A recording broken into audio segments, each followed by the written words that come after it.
आहे आणि दिव्यांग जनांना लागणाऱ्या ज्या वस्तू आहेत त्या सगळ्या वस्तू देण्यासाठी ईडीप कॅम्प आम्ही घेतो. जे लोकसभेचं क्षेत्र आहे किंवा जिल्हा आहे त्या ठिकाणी 2000 3,000 लोकांना साहित्य आम्ही वाटतो. कानपूरमध्ये एलिम्को कंपनी आहे, त्या ठिकाणी दिव्यांग जनाला लागणारं सगळं साहित्य बनवण्यात येतं आणि सर्व दिव्यांग जनांना फ्री ऑफ चार्ज मध्ये ते सगळं साहित्य वाटण्यात येतं. CSR फंडाच्या माध्यमातून सुद्धा ट्रिसायकल आहे, त्यानंतर आपली व्हीलचेअर आहे, बॅटरीची व्हीलचेअर आहे. अशा पद्धतीने आमच्या मंत्रालयाच्या वतीने आम्ही ते देतो आणि अनेक मोठ्या मोठ्या कंपन्या आहेत की त्या कंपन्यांच्या माध्यमातून 1 करोड 2 करोड 5 करोड 10 करोड रुपये घेऊन शेकडो दिव्यांग जनांना अनेक प्रकारचं साहित्य वाटण्यात येतं. आता सुरेश माने हे तसे सातत्यानं फिरणारे आहे, त्यांना डोळ्यानं दिसत नसेल, त्यांच्याजवळ एवढी बुद्धी आहे की त्या बुद्धीमुळं त्यांना सगळं जग दिसतंय, त्यांना सगळा महाराष्ट्र दिसतो. आणि बडोद्यामध्ये त्यांच्या वाढदिवसाच्या निमित्ताने 2 मोठे कॅम्प त्या ठिकाणी झाले आणि 10 ते 12 हजारापेक्षा जास्त दिव्यांग त्या ठिकाणी जमा झाले होते आणि जवळजवळ 13-14 मुद्द्यावर अबलटोकट झालेला आहे. त्या ठिकाणी व्हीलचेअर आहे, कानाची मशीन आहे, त्यानंतर जी अंध मुलांसाठी जी काठी आहे ती आहे आणि जे लोकांचे प्रश्न आहे दिव्यांग जनांचे प्रश्न आहेतच आहे. त्यांच्याकडे जो माणूस जाईल त्या माणसाचा प्रश्न घेऊन मंत्रालयामध्ये तो जात असतो. मी सुद्धा नेता झालो, मी सिद्धार्थ हॉस्टेलमध्ये विद्यार्थी होतो, दलित पॅंथरच्या मुवमेंटमध्ये मी आलो आणि सगळ्या मंत्रालयामध्ये जाऊन मुख्यमंत्र्यांना त्या ठिकाणच्या सगळ्या मंत्र्यांना महाराष्ट्रातून आलेल्या अनेक लोकांचे प्रश्न त्यांच्यासमोर मांडले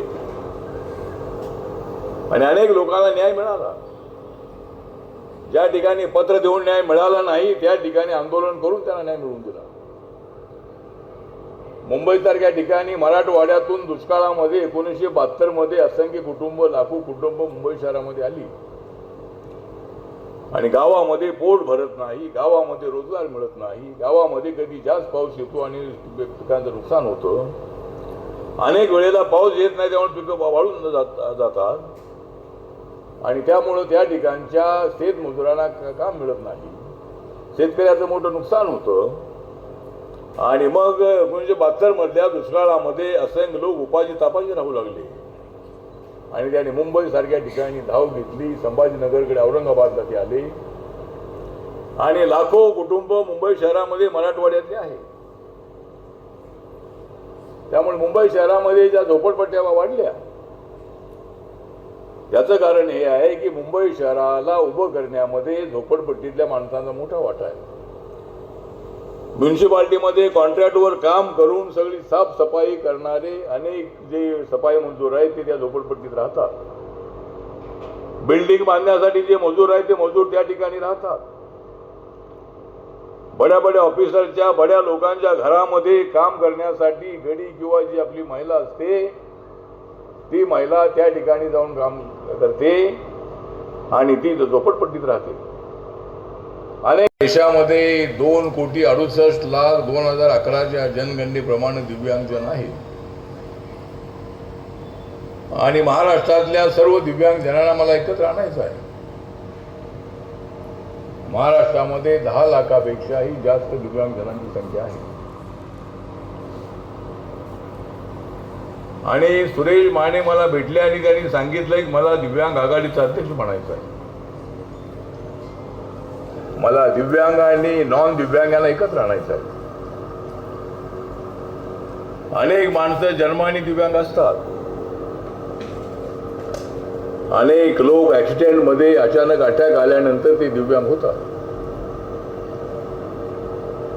पण नरेंद्र मोदीजी देशाचे पंतप्रधान झाले 2014ला त्यावेळेला त्याच्या अगोदर त्याला अपंग म्हणायचे, डिसॅबल म्हणायचे. पण नरेंद्र मोदींनी विचार केला की त्यांना डिसॅबल बोलणं ठीक नाही. तर ज्यांचं अंग दिव्य आहे तो म्हणजे दिव्यांग, आणि म्हणून दिव्यांग जनांचा सन्मान वाढवण्याचा प्रयत्न नरेंद्र मोदी यांनी केलेला आहे. सुगम्य भारत योजना जी आहे ती योजना ती आल्यानंतर सुरू करण्यात आली, आणि त्या सुगम्य भारत योजनेच्या अंतर्गत देशातल्या असंख्य दिव्यांग जनांना मदत करण्याचा प्रयत्न करण्यात आलेला आहे.